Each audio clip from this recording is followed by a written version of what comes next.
Akala ko talaga hindi nagagana yung washing machine kasi napag-desisyonan ko na i-return ko siya. Pwede pa naman siyang i-return. Iba na. Tinatawa ko na lang, pero iba na, sis. Good morning, guys. It's the next day. Wala talaga. Negative talaga. Di po talaga ako nakatulog. Grabe.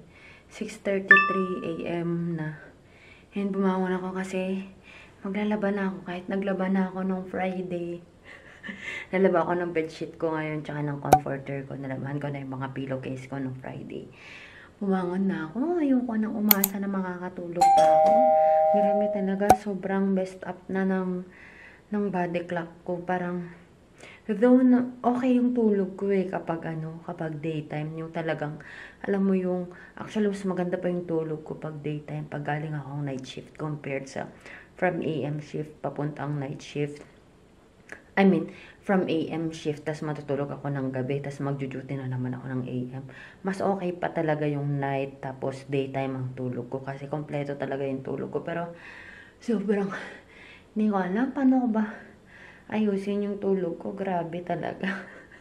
And then sinasabi ko kila lola ko ng sabi niya before ako umalis sa Pinas, matulog ka na kasi ako, dapat matulog ka, bumangon ng maaga, ganyan si Nana. Hindi niya alam, my God, ang work ng nurse, pa iba-ibang duty. Napaka-peaceful, guys. Ito naman yung gusto ko pag maaga akong gumigising. Grabe. Napaka-peaceful. Tulog pa ang lahat. Oh, diba? Kahit wala naman talagang tao dito, pero wala kang maririnig na dumadaan ngayon na sasakyan and all that.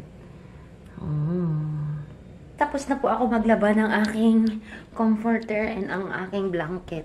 Not the blanket, it's the bed sheet. Akala ko talaga hindi nagagana yung washing machine kasi hindi niya na spin ng maayos.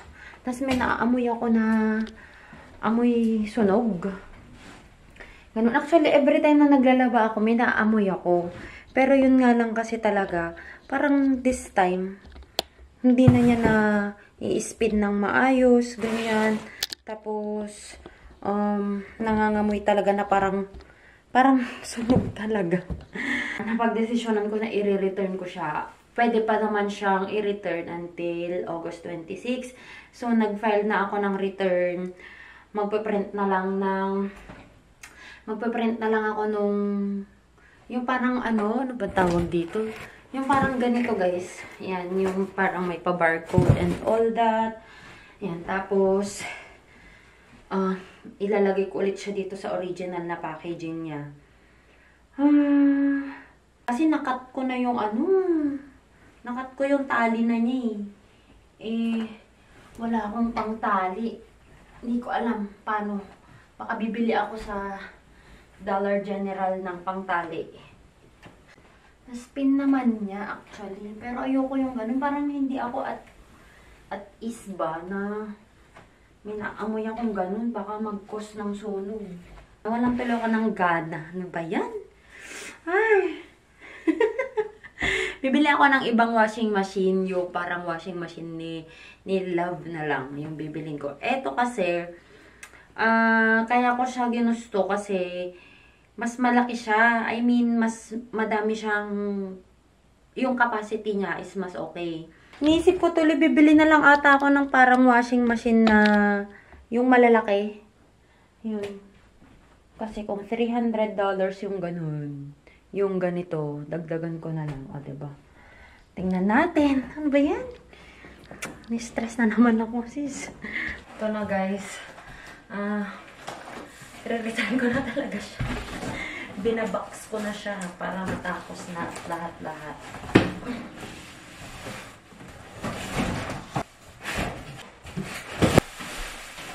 Gigil niyo ako. Natatakot ako, guys. Kaysa naman mag-cause ako dito ng aksidente. Kung sa Pinas lang to, naku, hindi mo na ito marinig. Dito. Ito ba?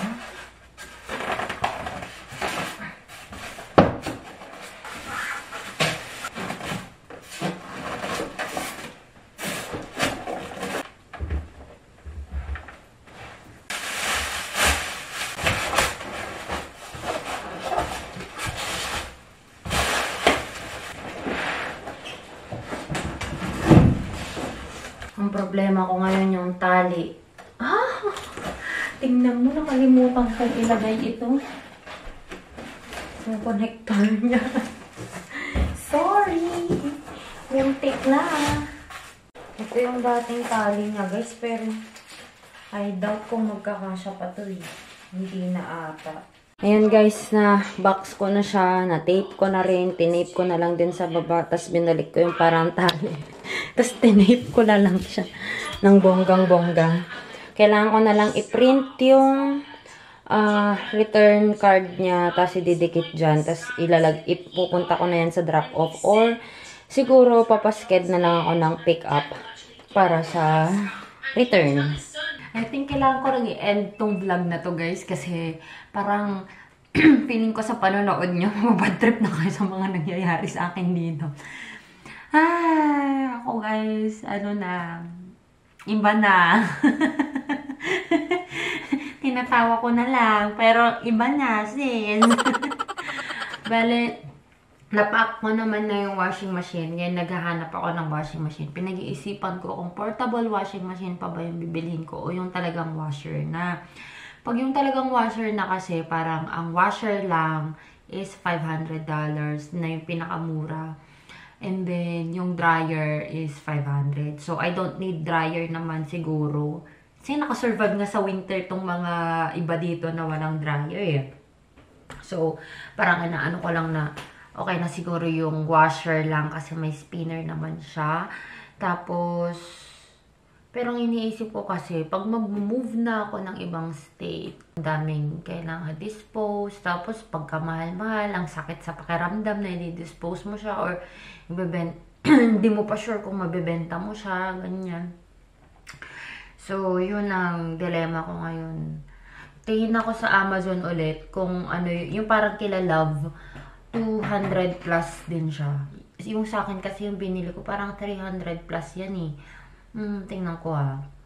Ang alam ko, 300 plus yan. Return request approved na. Pero, i-refund naman ng seller. I mean, 300. Yun lang kasi, parang nagbayad ata ako ng $30 for the shipping. Hindi free shipping yan nun. Buti na lang free return siya. My God. Medyo antok na ako, sis. Yung ang taba talaga. Nag-i-edit ako ng mga vlog. Ang payat ko pa nun. Ngayon, bilog na bilog yung mukha ko. Bilog na rin ang braso ko, sis. Ngayon, guys, i-end ko na to. So, ang gist lang ng vlog na to ay hindi bangag na talaga. Ang gist lang talaga ng vlog na to ay, confused na po ang ko, ang katawan ko sa tulog. At ang return natin for the washing machine. Nakakagigil talaga tong washing machine na to. Okay pa naman siya. Actually, nag-dry pa ako eh. After. Na-spin ko pa siya. Actually, hindi siya yung nag-stop or whatsoever. Kaso, naamoy ko kasi na may amoy na susunog something. Every time na naglalaba ako, naamoy ko yun. Pero every time na maglalaba ako, gagana pa rin naman siya. Tapos, na-realize ko kanina na hindi siya masyadong nagde-drain. Kaya, return na lang natin. Ayoko na ng hassle na at least nasa pa siya. Nasa loob pa siya ng return days niya. So, i-return ko siya hanggang August 26. Anong date na ngayon? 22 na. So, dapat 23, 24, ma-return ko na yun. So, yun lang guys. I hope you enjoyed watching this video. Kahit bangag po ang madam.